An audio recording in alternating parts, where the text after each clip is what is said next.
Hi, welcome back to my podcast.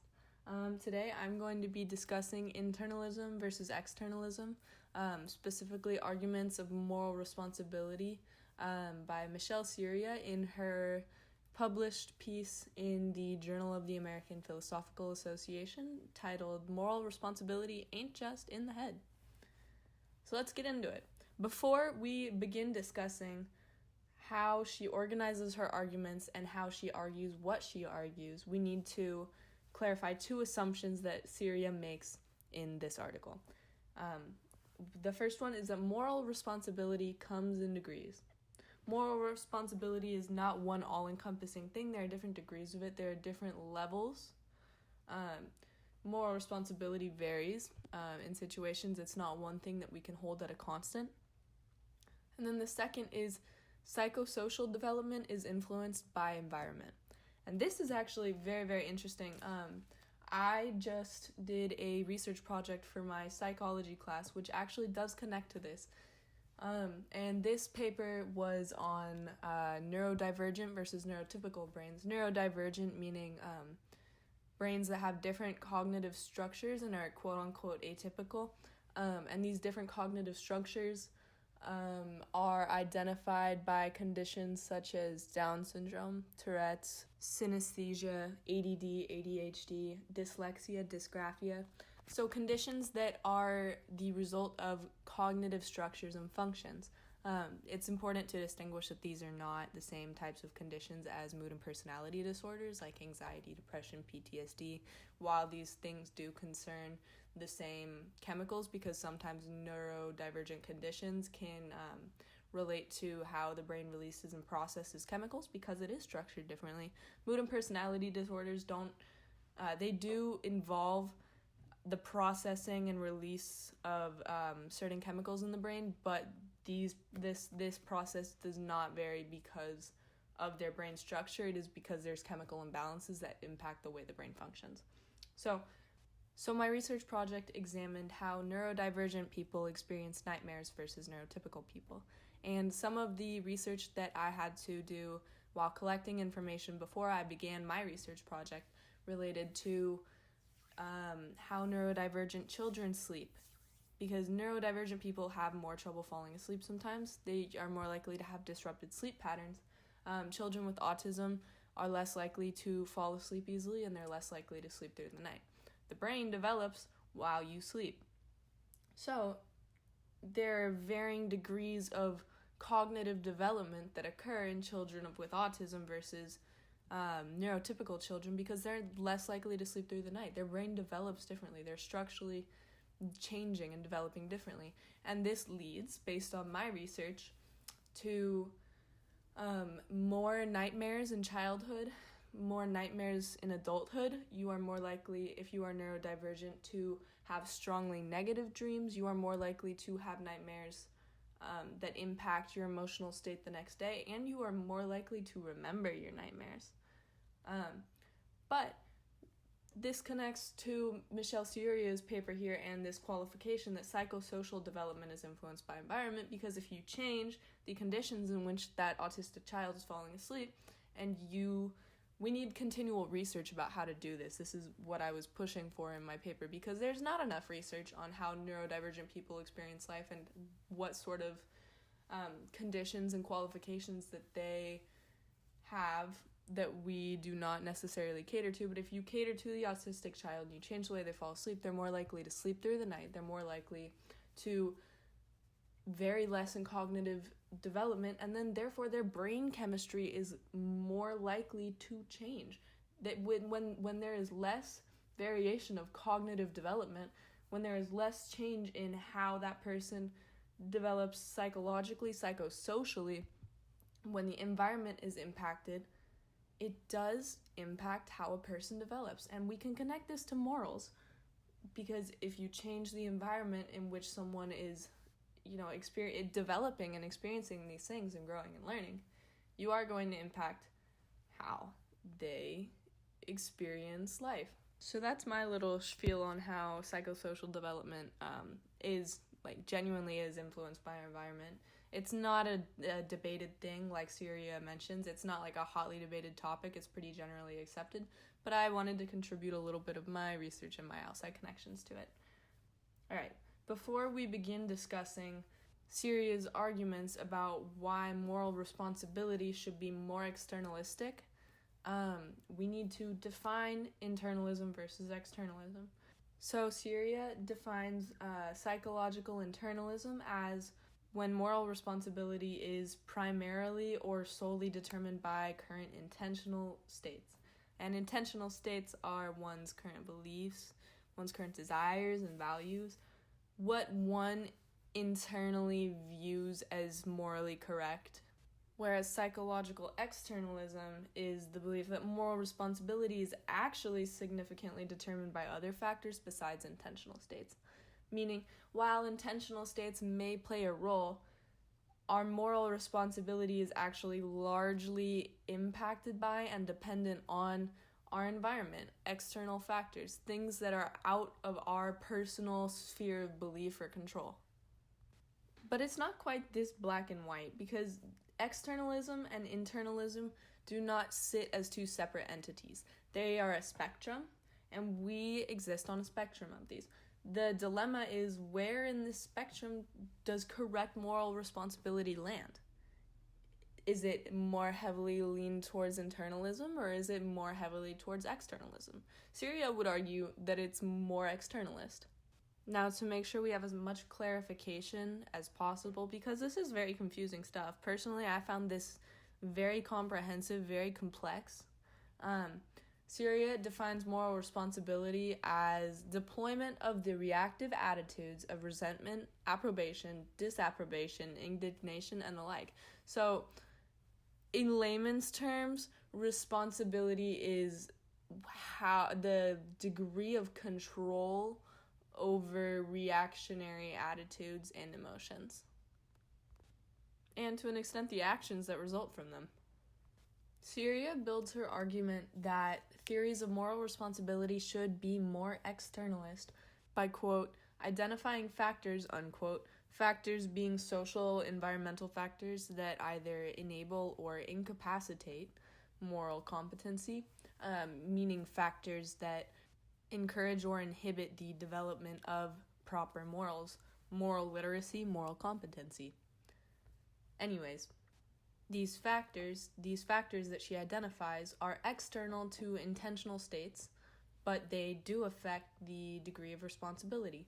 So these factors that are social and environmental factors impact moral responsibility and the degree to which a person needs to be morally competent and morally responsible. In order to justify this argument and to explain what she means, I'm going to use an example that Syria puts into the text. Syria uses the example of Tum, Rum, and Chum, which are three men living in different societies, all alcoholics. Chum is an alcoholic living in a society where alcohol permeates the society. It's largely accepted. Moral infractions are either deemed menial or are largely excused. And because of the pervasiveness of alcoholism and substance abuse, addiction resources like medication and psychotherapy are not part of this society. Our second man, Rum, is an alcoholic living in a society where, and then attitudes towards alcoholism of individuals of the society vary. Some people have very negative attitudes to moderately negative attitudes towards it, and other people are either indifferent or accepting of it. And then our third man is Tum. Tum is also an alcoholic, but he is living in a socialist utopia. This socialist utopia regards alcoholism as a public health concern. Alcoholism to them is what the young person's nicotine crisis is to us. We've all seen the stop smoking ads. But because it is regarded as a public health concern in this society, of the three societies, this is the only one in which addiction services are provided by the government and covered by universal health care. So there is no financial detriment to the individual for being involved in addiction services. So these three men also have very different mental states. Chum, who is our alcoholic in the society that is where alcoholism is pervasive and largely accepted, is an antisocial man, has antisocial behavior, such as the examples that Syria uses are acting belligerently, instigating brawls, and refusing to seek employment, but he's never punished for this behavior. Rum, our second man, who lives in a society where attitudes towards alcoholism are largely ambivalent, is smug, self-satisfied, is not like Chum, who is largely antisocial. Rum is indifferent to his alcoholism and how it impacts other people, but he surrounds himself exclusively with people who either endorse this behavior and are not critical of his alcoholism, and he avoids people who would challenge him in his behavior. Chum and Rum are similar in that Rum also engages in antisocial behavior and has never been subjected to punishment as the result of his actions and his addiction.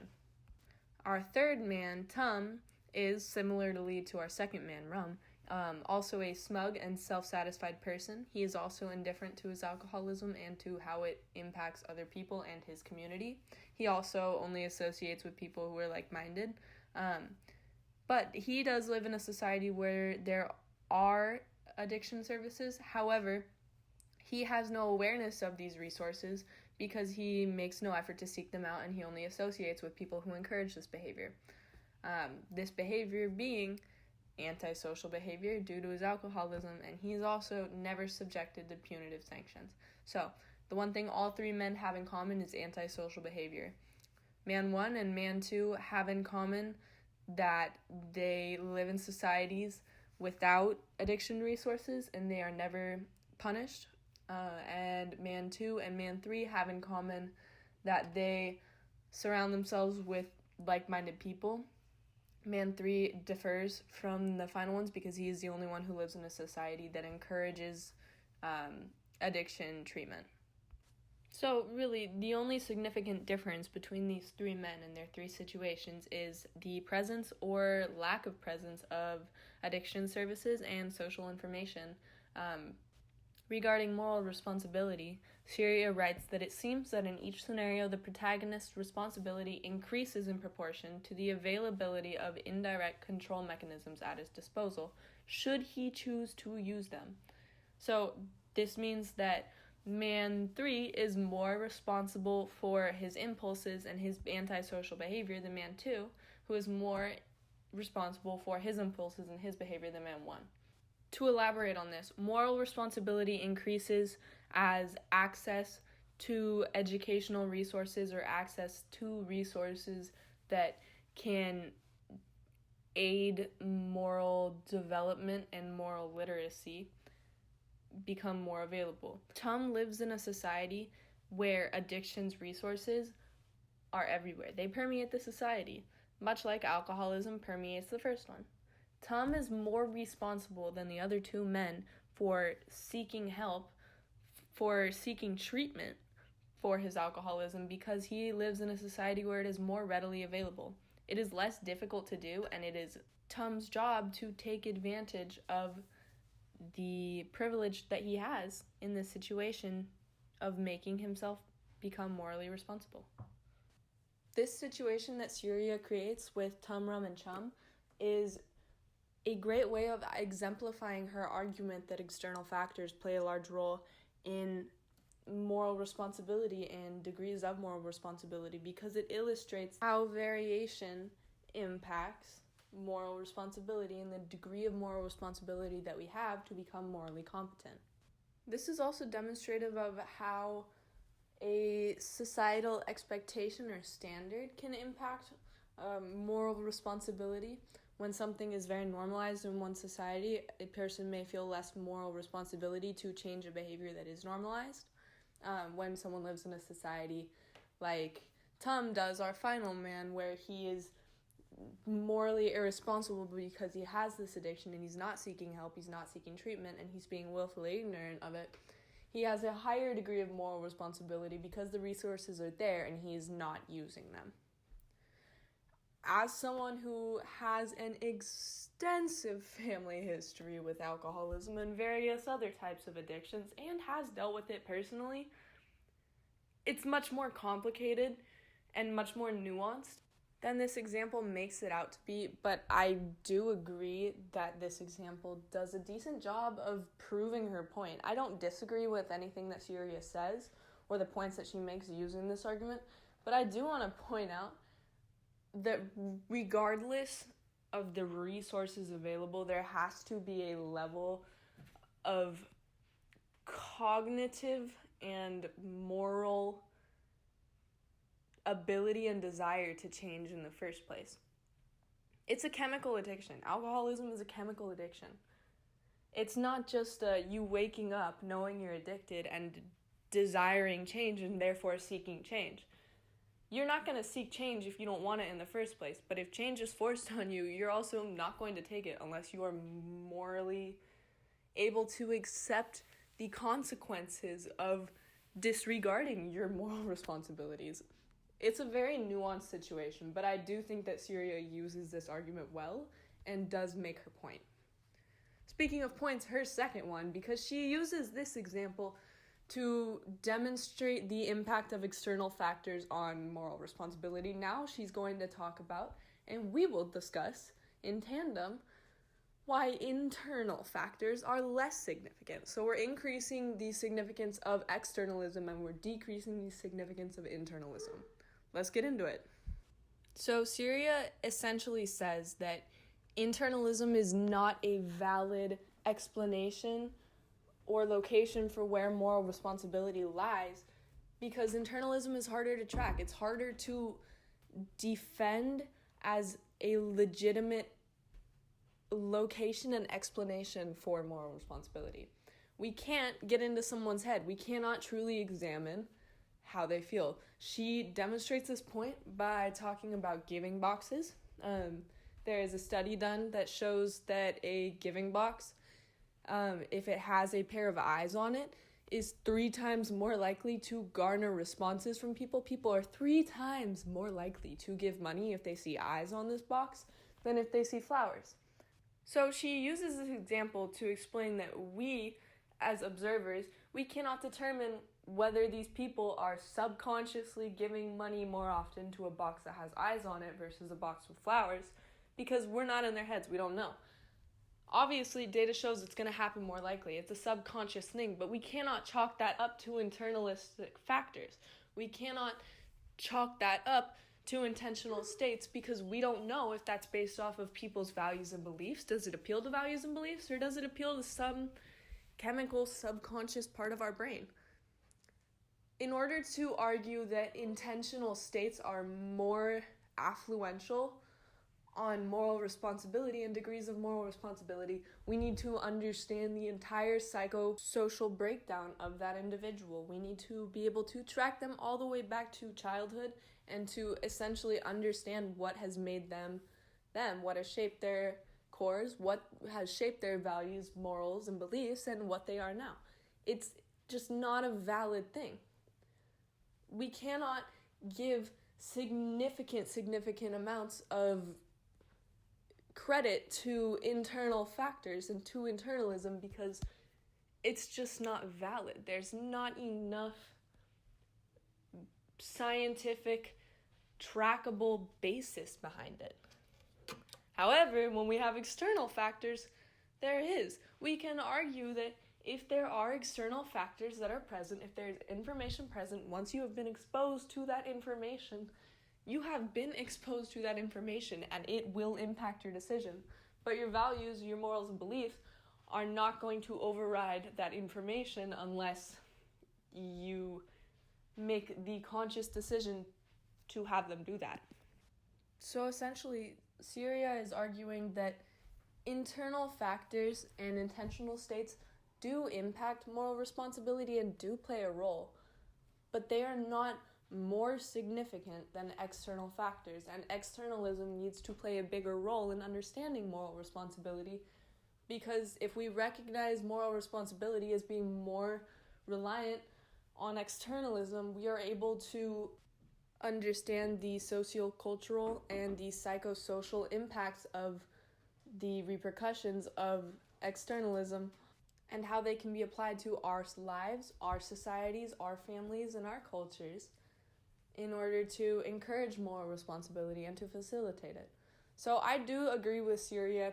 I think that she makes a strong argument for the increase of significance put onto externalism and externalistic factors, and the decrease of significance towards internalism and towards intentional states, while also doing a good job of showing that it is a delicate balance and that both are, intrinsic parts of moral responsibility and where moral responsibility lies and the degrees of moral responsibility that we have.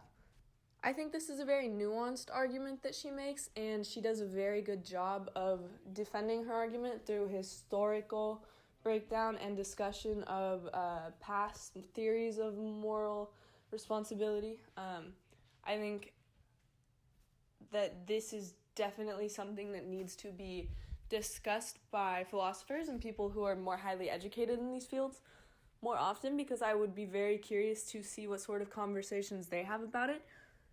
But as a sophomore in college, I am inclined to agree with what she says. I see it as accurate, and I do believe that in a constantly changing society, where especially one that is so materialistic and is so heavily influenced by how other people interact with external factors at this point are so largely social. I think that Syria makes a very valid argument.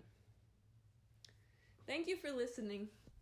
I've had a great time making these podcasts, and I've had a great time in this course. I really appreciate it, and I also did want to tell you I am applying to add a cognitive science minor. It would only add one English class to my schedule, and I think it would be great to graduate with a double major and a minor that all relate to my field. So thank you for a wonderful semester. Thank you for a great ethics class. Thank you for giving me good advice. I look forward to the next 2 years, and hopefully I take another one of your classes. Have a good one.